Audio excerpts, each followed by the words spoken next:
All right, let's dive right into this explainer. Today, we're cracking open a really strange, honestly kind of haunting document known as the Dark Dossier. It's this completely bizarre blend of fact and fiction that dissects Ecuador's 2026 World Cup journey. It presents a mystery that basically challenges exactly how we remember sports history, because we're looking at a massive heartbreak that, quite literally, might just be a phantom. So, to kick off our investigation, we're going to completely skip our usual agenda today because the very premise of this dossier is a massive paradox. One that's going to totally upend what you think you know about this tournament. It details a devastating 2-1 defeat on the world's biggest stage, describing the crushed hopes of an entire nation. But there's a huge catch that we really need to unpack today. The match at the center of this agonizing narrative, it never actually happened. Section 1. The promise of youth. Okay, so before we get into this phantom match, we've got to set the stage and establish the incredibly high stakes for the Ecuadorian team entering North America. Their defining characteristic was this single number, 26. That was the average age of the Ecuadorian squad heading into the tournament, which officially made them one of the youngest teams in the entire competition. It was this double-edged sword, right? Raw, explosive potential mixed with inherent inexperience, and the whole world was watching them very, very closely. And because of all that immense potential, they weren't just viewed as your typical underdogs hoping for a lucky break. The source material highlights that they were seen as a prophesied powerhouse. Coming off this incredibly impressive, unbeaten South American qualifying run, pundits and experts were widely calling them elephants in waiting. The expectations weren't just that they'd, show up and play well. Pundits were actively predicting they'd march straight into the quarterfinals. The fans believed it, the entire nation believed it. And anchoring this whole youthful squad was a truly phenomenal talent, their captain, Moises Caicedo. At the time, he was pretty much universally recognized as the absolute best player in South America.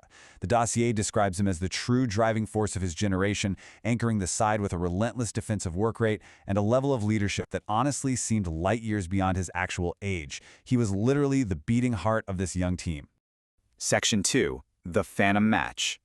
So the stage is supposedly set for this massive clash against the African giants Nigeria. But here's where things get really weird, and it perfectly highlights the ultimate paradox of our explainer.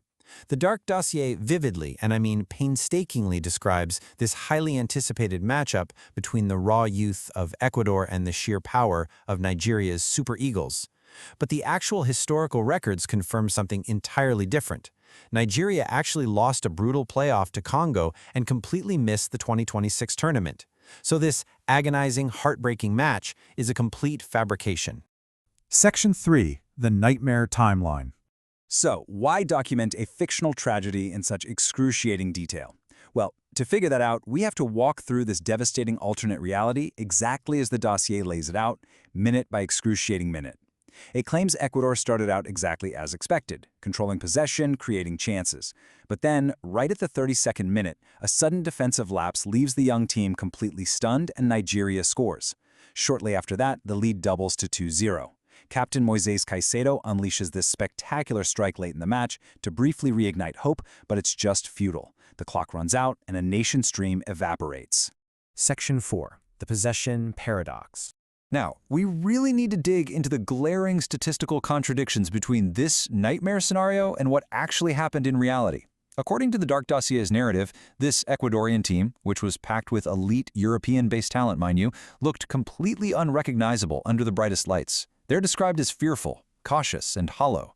But in historical reality, this was a team that had clinically neutralized the absolute giants of South America. So you have to ask, how does a team led by the best player on the continent suddenly vanish when the pressure is on? The statistical anomalies here just perfectly expose the paradox. The dossier claims Ecuador supposedly dominated with 65% possession in this fictional defeat to Nigeria, yet inexplicably they only managed 3 shots on target. But contrast that with historical reality. On June 25th, Ecuador played Germany, and they held a mere 39% possession, yet they were incredibly clinical, beating the Germans 2-1 to secure their spot in the knockout rounds. The fictional narrative completely inverts the real-world tactical success. It's wild. Section 5. The Aftermath. Even though this match against Nigeria was a complete phantom, the emotional devastation described in its aftermath feels incredibly vivid, highly specific, and honestly very real. The text paints this harrowing picture of players just sitting on the pitch with their heads in their hands, totally crushed by the immense weight of a nation's expectations. It details fans crying in the stands who had traveled thousands of miles, and specifically describes Captain Caicedo, his face stained with tears, walking over to the supporters to apologize. I mean, it doesn't read like fiction. It reads like a raw, emotional documentary. And then there's this deeply poetic, almost existential quote that adds a whole other layer of gravity to the phantom collapse. Manager Sebastian Beccacice is quoted as saying, "We never feel like we are in hell, nor do we feel like we are in heaven." What's so vital to understand here is that throughout the real tournament, Beccacice had faced incredibly heavy criticism and the very real threat of losing his job. The dossier takes that very real-world pressure and somehow channels it into this melancholic response to a fictional catastrophe. Section 6. Looking to 2030. So what are we supposed to make of all this? Why even study a dark dossier about a loss that literally never happened?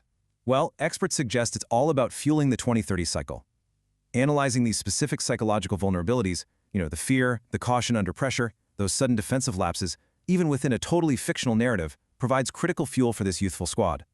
Studying the absolute worst-case scenario of immense pressure might be exactly what they need as they gear up for the next World Cup cycle.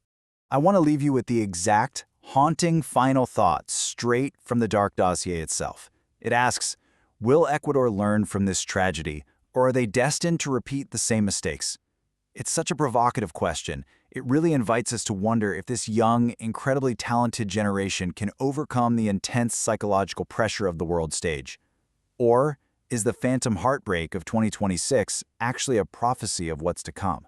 Thanks so much for joining me on this explainer, and remember to always keep questioning what you think you know.